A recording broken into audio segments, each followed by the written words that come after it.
There was a very popular song during the 1960s. Its message is highly pertinent for each of us today during this season of Advent.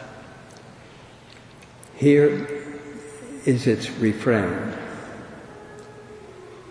We are a people talking without speaking, a people hearing without listening to one another. We are a poem poorly written, verses out of rhythm in syncopated time. We are the superficial sighs that are the borders of our lives. The title of the song is "The Sounds of Silence." Advent is a time of searching for truth and searching for silence. The inward movement of this search for silence takes its start from the words of St. Augustine when he tells us, "Do not go outside yourself. Return to yourself. Truth dwells inside each and every one of us." Humility and love become prerequisites for this changeover from the noisy outer world to the interior world of joyful silence. Again, Augustine helps us to counteract the conspiracy against silence, the conspiracy against silence, which is so characteristic of his world and our world today. Times have not changed. Our delight is in God's truth inside each and every one of us, where no one makes or hears noise. Like crazed locusts, the cell phone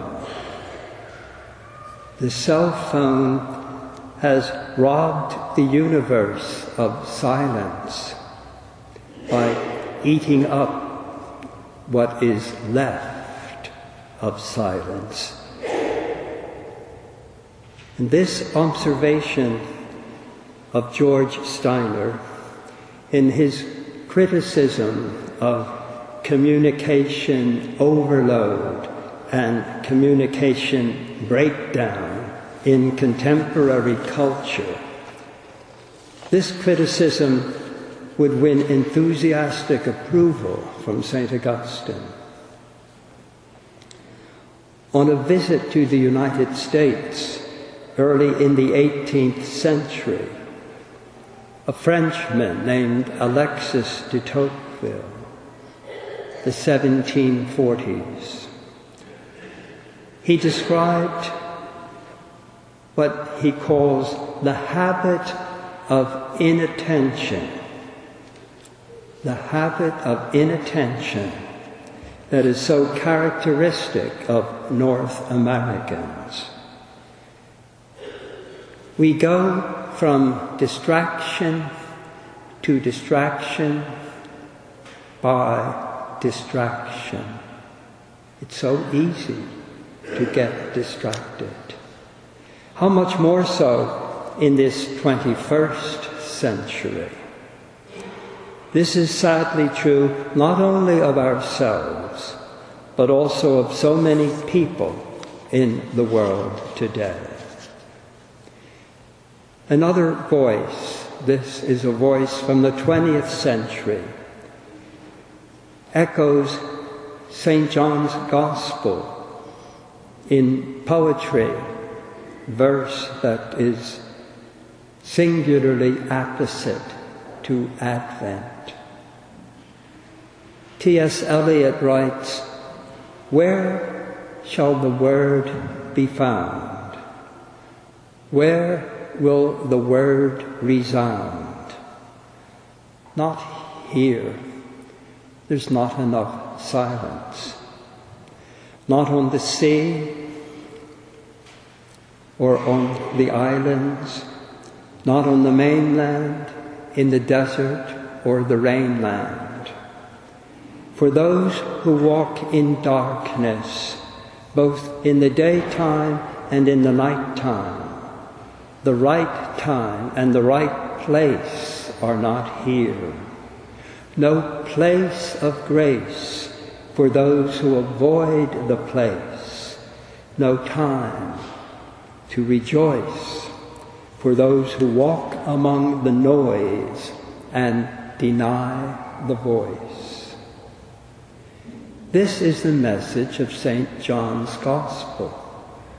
Christ is the light of the world, and people who walk in darkness fail to recognize it.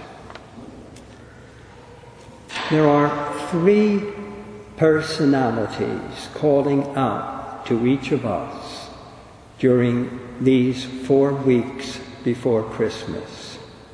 Advent is inconceivable without 3 personalities. We've listened to one of them for the past 2 weeks, and again referred to in today's Gospel, the Old Testament prophet Isaiah, and we shall hear much more from him in the next 2 weeks.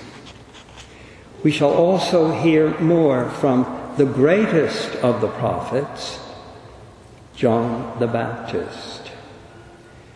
And of course, the third personality is Mary, the mother of Jesus. The words of Mary's Magnificat are singularly appropriate in this context.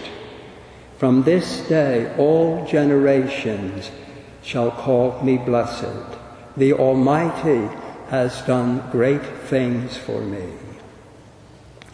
A native spiritual hymn, religious hymn, from the black culture of North America expresses the same thought in these words: "We may rock our souls in the bosom of Abraham,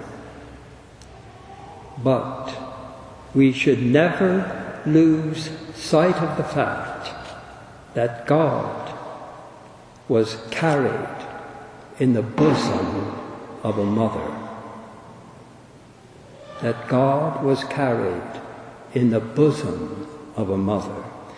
The author of this precious insight is a woman, not surprisingly, a profound insight, and she teaches in the law school at the University of Chicago.